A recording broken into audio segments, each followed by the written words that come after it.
नमस्कार। मेरा नाम शंकर सिंह और आज हम एक बार फिर से चर्चा करेंगे इंडियन क्रिकेट टीम। और जिसका आज सब्जेक्ट होगा वो है इंडियन क्रिकेट टीम की फास्ट बॉलिंग यानी कि pace attackers. Indian cricket team में अगर आप देखेंगे तो पेस बॉलिंग का जो ट्रेंड है, जब ज़्यादा हिट हुआ वो कपिल देव के एरा से शुरू हुआ और जो कैप्टन भी बने उस टीम के जिन्होंने वर्ल्ड कप जिताया।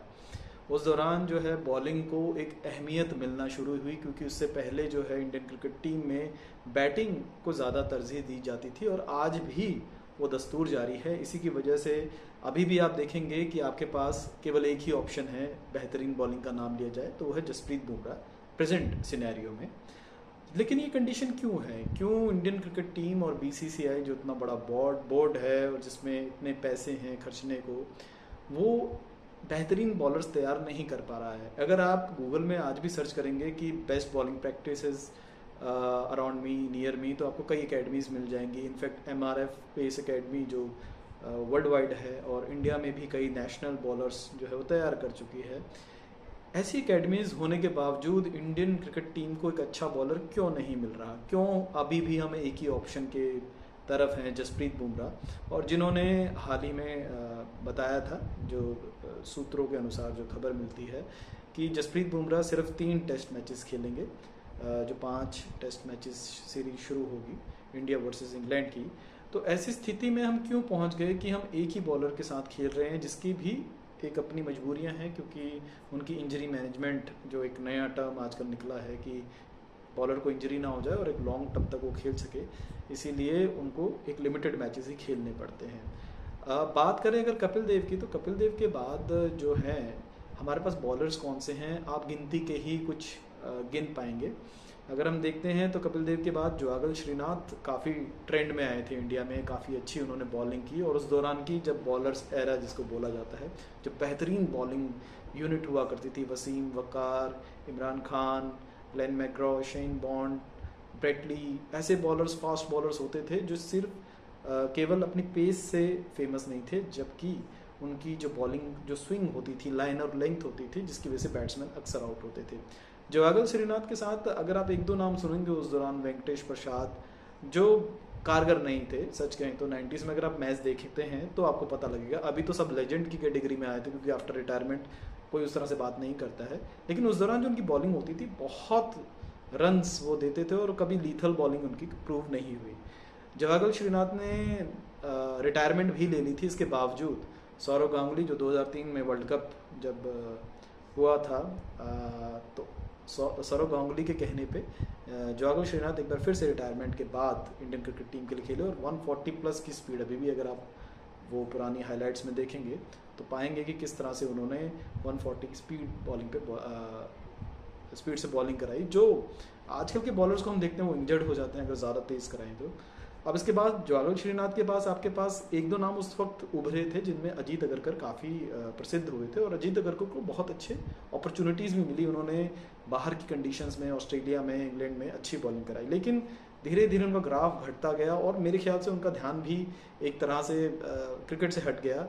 मुंबई की रणजी टीम के कैप्टन भी रहे थे वो और काफ़ी उनको अपॉर्चुनिटीज़ मिली थी, लेकिन शायद वो वाला स्टेटस हासिल नहीं कर पाए जो जुआगल श्रीनाथ ने उस दौरान किया था। इसके बाद जाहिर खान, बहुत अच्छा नाम, जिन्होंने एक जुआगल श्रीनाथ का जिसको बोलते हैं उस नाम को संभाले रखा। इनके जाने के बाद उन्होंने क्रिकेट जो इंडियन क्रिकेट टीम को बहुत अच्छी सर्विसेज दी और उनको अगर आप देखेंगे तो वो इंजर्ड भी बहुत कम होते थे, जिसकी वजह से हमें कई मैचेस में जो आप वो एरा देखेंगे जब गांगुली के बाद धोनी को कैप्टनसी मिली, तो उस दौरान हमें एक ही बॉलर के पास जाते थे। मुझे याद है आज भी कई फेमस कोट्स थे जो वर्ल्ड कप के दौरान होते थे कि आपके पास सिर्फ एक ही बॉलर है जाहिर खान, इसके बाद आप किसी को भी टीम में रख लो, और वही सिचुएशन आज भी है। और उस दौरान आशीष नेहरा जो कुछ मैचेस में चल जाते थे, लेकिन वो बहुत स्कोर देते थे, वो एवरेज बॉलर थे। और सच कहूँ तो आप उस दौरान देखेंगे तो कुछ मैचेस में वो रखे जाते थे, बहुत एक लंबे समय से उनको बाहर भी रखा जाता था। इस दौरान हमारे पास इरफान पठान नाम के बॉलर आए। अब इरफान पठान बहुत अच्छी बॉलिंग शुरुआत में उन्होंने की पाकिस्तान में जाके, ऐसे कॉन्टिनेंट्स में जाके जहाँ पे ऑलरेडी बॉलिंग बहुत फेमस थी, और वसीम अकरम ने तो कई और चीज़ें भी कही थी उनके लेकर, जो फास्ट बॉलर्स थे तब उनको बहुत चिढ़ाते थे कि ऐसे बॉलर्स पाकिस्तान में आम ही होते हैं। इरफान पठान ने बहुत अच्छी शुरुआत की, लेकिन उसके बाद उनको ऑलराउंडर बना दिया गया। धीरे धीरे उनकी पेस इतनी कम होने लगी, 125 की स्पीड में स्विंग कराएंगे तो स्पिन बॉलिंग की तरह लगेगी बैट्समैन को, और बहुत आराम से वो खेल देगा, और उनका करियर भी लगभग ख़त्म हो गया। ये बड़ी त्रासदी थी कि इतना अच्छा बॉलर, इरफान पठान जैसा बॉलर, उसका करियर ख़त्म हो गया। इसके बाद हमारे पास सिर्फ एक ही बॉलर रह गया था, वो है जसप्रीत बुमराह, जो एट प्रेजेंट अभी भी हमारे साथ खेल रहे हैं। इस बीच में ईशांत शर्मा आए, आरपी सिंह आए, डिंडा, अशोक डिंडा, ऐसे कई नाम आए, और अनफॉर्चुनेटली ये लोग ज़्यादा देर तक नहीं खेल पाए। और इसकी वजह क्या है, ये आज तक क्या बीसीसीआई ढूंढ पाई है? जब उनके पास बॉलर्स आते हैं और धीरे धीरे आप देखेंगे कि उनकी स्पीड कम होने लगती है, वो ज़्यादा देर फास्ट बॉलिंग नहीं करा पाते हैं, जिसकी वजह से है इंडियन क्रिकेट टीम को वो लीथल बॉलिंग कभी एक्सपर्ट मिला ही नहीं अपने स्क्वाड में।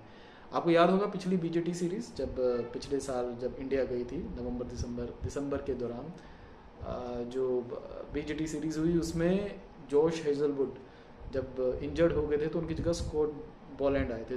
बॉलैंड 36 साल के हैं, उन्होंने सिर्फ 13 टेस्ट मैचेस खेले अभी तक ऑस्ट्रेलिया ने, और बॉलैंड ने नाक में दम कर दिया था इंडियन क्रिकेट टीम में। सोचिए वहाँ ऑस्ट्रेलिया में एक इंजरी के बाद एक बॉलर को चांस मिलता है, जिसको बहुत रेयर चांस मिले हैं। 13 मैचेस अराउंड उन्होंने खेले हैं और अराउंड 56 विकेट्स उनके नाम पे है। तो ऐसे बॉलर उनके पास अभी एक्स्ट्राज में है। हमारे पास तो जो मेन बॉलर आपका एक है, उसके बाद कोई बॉलर सारे एक्स्ट्राज वाले ही समझ लीजिए जो हैं अभी आपके पास स्क्वाड में। तो क्यों हम लैग कर रहे हैं फास्ट बॉलर्स को प्रोड्यूस करने में? 2000 के बाद का समय आपको याद होगा, जब सचिन ने, जिनको कहा जाता है कि क्रिकेट को काफ़ी फेमस किया इंडिया में, और यकीनन किया भी है। उनके बाद जैसे विराट कोहली, रोहित शर्मा, गौतम गंभीर, वीरेंद्र सहवाग, शिखर धवन और अजिंक्य रहाणे, अय्यर, धोनी, कितने लोग हमें देखने को मिले जो बैटिंग में ही प्रमुखता से आगे आए, और वो ऑलराउंडर भी नहीं रहे थे। इनमें से कुछ एक दो नाम ही ऑलराउंडर में रहे हैं। तो ये सिर्फ बैटिंग में आगे गए। तो क्यों नहीं हमारे पास एक बॉलिंग में इस तरह का स्क्वाड है? आपके पास गिन के एक दो नाम है बस जो जिन्होंने अच्छा किया। इसके बाद के बाकी सारों की जगह आप किसी और को भी खिला लेंगे तो कोई ज़्यादा फर्क नहीं पड़ेगा। अब कई बार मैंने एक बार ट्वीट भी किया था और लोगों ने क्रिटिसाइज भी किया था कि आप अर्शदीप सिंह के बारे में ऐसा क्यों बोल रहे हैं। देखिए, अर्शदीप सिंह ने अभी तक T20 में आप खुद को साबित किया है, अच्छी बॉलिंग कराते हैं, और स्पेशली डेथ ओवर्स में उनका एक सबसे अच्छा बड़ा एक हथियार होता है कि वो बैट्समैन से दूर बॉल और यॉर्क लेंथ में खेलते हैं ताकि बैट्समैन उसको खेल ना पाए। तो ये उनका हथियार है। बैट्समैन देखते हैं कितना जल्दी इसको टेक आउट कर सकता है। देखिए, T20, वनडे और टेस्ट तीनों डिफरेंट फॉर्मेट है। वनडे में भी वो उतने कामयाब नहीं है। वनडे में 10 ओवर्स आपको करने होते हैं और एक सीक्वेंस में करने होते हैं। कई बार आपको शुरुआती स्पेल मिलता है, कई बार इन बिटवीन मिलता है और डेथ में मिलता है। तो तब तक आपको रोके रखना पड़ता है अपने जो 10 ओवर तक एक जो डिमांड है कि क्यों आपको कैप्टन ने बॉलिंग दी है in between of the overs कि कहाँ आपको विकेट निकालनी है। तो अर्शदीप अभी उतने मैच्योर नहीं हुए, तो टेस्ट तो बहुत दूर की बात है। उन्होंने टेस्ट अभी तक खेला भी नहीं है, और टेस्ट में जहाँ पे आपके कुछ ओवर तो शुरुआती ओवर्स तो बैट्समैन को समझने में लगते हैं। टेस्ट मैचेस में एक खासियत होती है, बॉलर हमेशा ट्रैप करता है आपको। कभी वो आउट स्विंग कई बॉल्स आपको फेंकता है, और आप जब यूज टू हो जाते हो आउट स्विंग, तभी वो इन स्विंग ऐसी डालता है कि आप LBW हो सकते हैं या बोल्ड हो सकते हैं जब आप लीव करने की कोशिश करें। तो अभी उनको बहुत कुछ सीखना है, और मुझको टेस्ट में अर्शदीप सिंह सच कहें तो उतने कामयाब होते नहीं दिख रहे, क्योंकि टेस्ट मैच में बहुत टेम्परामेंट चाहिए, चाहे बैट्समैन हो बॉलर हो। बहुत अच्छा उदाहरण हमारा जेम्स एंडरसन का है, इंग्लैंड का, जिन्होंने सारे फॉर्मेट छोड़ दिए। वो ODI भी नहीं खेलते थे, वो सिर्फ टेस्ट मैचेस में उनका फोकस रहा। अराउंड 2015 से शायद उन्होंने सारे तरह के फॉर्मेट छोड़ के हुए सिर्फ टेस्ट पे ध्यान लगाया, और देखिए उनका रिकॉर्ड इन दोनों ही बॉलर्स ने 500+ विकेट्स लिए हैं, स्टुअर्ट ब्रॉड और जिमी एंडरसन ने। तो क्यों नहीं हमारे यहाँ ऐसी पॉलिसी होती है? क्यों अभी भी जसप्रीत बुमराह जो इंजरी की बातें कर रहे हैं, वो क्यों नहीं IPL छोड़ रहे हैं? वो ऐसी छोटी मोटी लीग छोड़ें तो नेशनल टीम को वो अपना समय दे सके। हम समझ सकते हैं कि पैसा तो सभी को कमाना है, और ऊपर से मुंबई इंडियंस टीम जो सबसे अमीर टीम है IPL में, लेकिन क्या नेशनल साइड उनकी ड्यूटीज़ ज़्यादा नहीं बनती? पहला सवाल तो ये है कि जसप्रीत बुमराह को रिजर्व में रखना चाहिए हमेशा। वो उनको मैचेस कौन से खिलाने चाहिए, सच है, ये सही बात है, पता होना चाहिए हमें कौन सा इंपॉर्टेंट मैच है जिसमें उनको खिलाना चाहिए। दूसरी बात है कि हमारे पास बॉलिंग कोच मॉर्ने मोकल है, वो क्या कर रहे हैं? क्योंकि बॉलर्स नहीं कर रहे कुछ, टेस्ट में आपके नहीं कर रहे हैं। तो अगर नहीं कर रहे तो बेवजह पैसा क्यों दिया जाए? अगर दिया जाए तो उस बॉलर को दिया जाए जो हमें एक पेस स्पीडस्टर लेकर दे। उरमान मलिक आपको नाम पता होगा, जम्मू कश्मीर के बॉलर हमारी टीम में आए, अच्छी स्पीड थी, लेकिन धीरे धीरे वो भी गायब हो गया, अब टीम में वो है ही नहीं, क्योंकि एक दो मैचेस में आप जब पिट जाते हैं। देखिए शॉन टेट जैसा बॉलर नहीं चाहिए हमें। शॉन टेट जो ऑस्ट्रेलिया के बॉलर जिनको मौके ज़्यादा दिए नहीं ऑस्ट्रेलियन टीम में, क्योंकि वो बहुत फास्ट कराते थे 156 157 तक। प्रॉब्लम क्या थी उनके साथ कि उनकी लाइन लेंथ नहीं थी, वो ज़रा सा बैट में आए तो सीधा ग्राउंड के पार ही जाती थी बॉल, तो बैट्समैन के लिए तो आसान काम हो जाता था।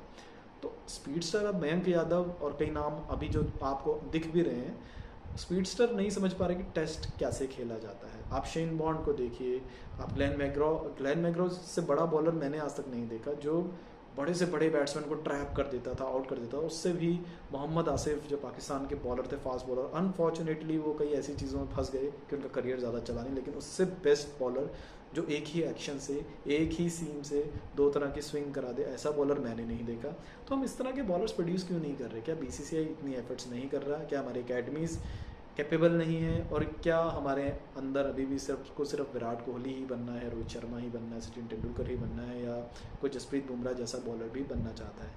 आई एम श्योर कि बनना चाहते होंगे, ग्राउंड लेवल में ऐसे कई बैट्समैन होंगे, क्योंकि मुंबई टीम की अगर बात करें तो कई तो बॉलर्स बनना चाहते थे। रवि शास्त्री स्पिन बॉलिंग में थे, Sachin Tendulkar MRF pace academy में गए थे, वो मीडियम पेसर थे, उनके बाद उन्होंने बैटिंग की। तो ये जो बॉलर्स के से ऊपर जो बैट्समैन को रखा जाता है, मेरे ख्याल से ये ट्रेंड ने हमें बॉलर्स नहीं देने दिए। और जो सुपर हीरो बनने की बात है, जो गौतम गंभीर एक अच्छी बात भी करते हैं कि टीम होती है, टीम में हीरो नहीं बनना चाहिए, मैं पहला वो दूसरा, ऐसा नहीं होना चाहिए।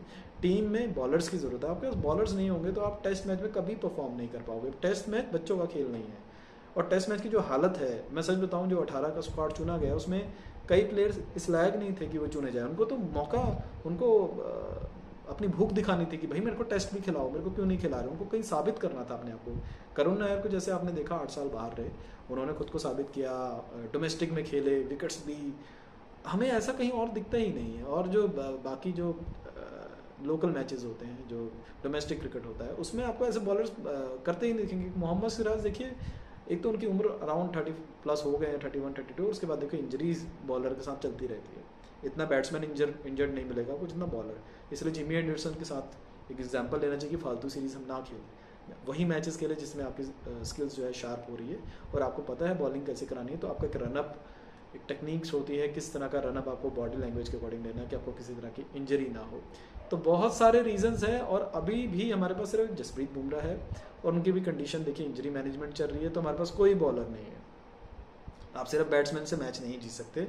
इंग्लैंड, ऑस्ट्रेलिया में अगर आपको जीतना, आपको बॉलर्स चाहिए, और वो बॉलर चाहिए जो फोकस्ड हो, जो T20 IPL इनसे बाहर हो, जिसका फोकस या तो वनडे में भी हो पर मुख्यतः टेस्ट में हो। क्योंकि टेस्ट बॉलिंग में अगर हमें इंडिया को अब वनडे और टेस्ट T20 के बाद अपना नाम बनाना है, तो हमें बॉलर्स की बहुत आवश्यकता है, और BCCI को इस पर यकीनन काम करना चाहिए। Thank you.